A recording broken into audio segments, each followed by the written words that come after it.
Hello family, નમસ્તે, જય માતાજી, જય શ્રી કૃષ્ણ, જય ગોપાલ. બધાને કેમ છો? બધા મજામાં ને? તો ફેમિલી જોઈ લે, હું પાછી આવી ગઈ છું સુરત.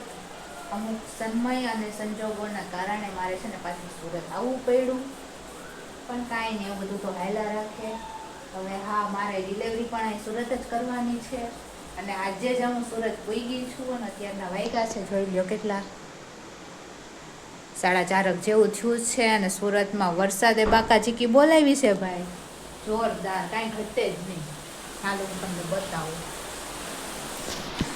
મારે જો કામ થોડું ઘણું એમને પડ્યું છે અને વરસાદ કહે કેમ મારું કામ. વરસાદે એટલો, પવને એટલો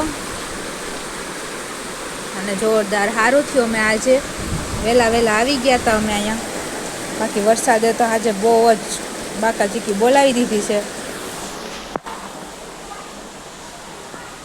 આજે અમે સવારે જ્યારે આવ્યા ને ત્યારે થોડો જ વરસાદ હતો, તો કે સુરતમાં તો હમણાં 2-3 દિવસથી સતત વરસાદ ચાલુ જ છે, પણ અમે સવારે આવ્યા ત્યારે થોડો વરસાદ હતો ને અત્યારે તો ફૂલ વરસાદ.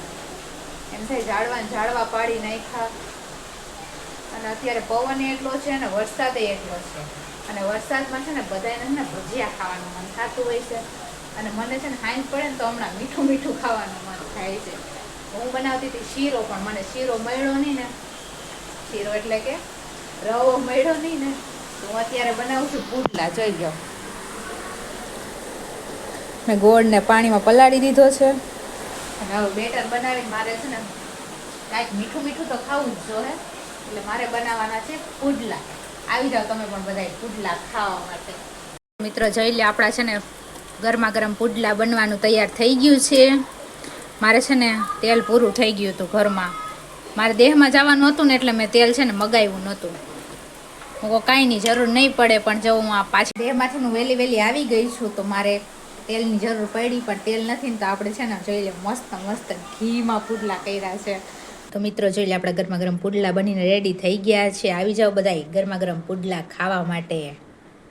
અને છે ને બધા વડીલો એમ કહે છે કે જેની મમ્મીને લાપસી, પછી પુડલા અને રોટલા, આ 3 વસ્તુ જેને મમ્મીને આવડતી હોય ને એની દીકરીને જ આવડી શકે. એટલે છે ને આ વાત ઉપર તમારું શું કહેવું છે ને એ જરા કમેન્ટમાં કહી દેજો, ઓકે?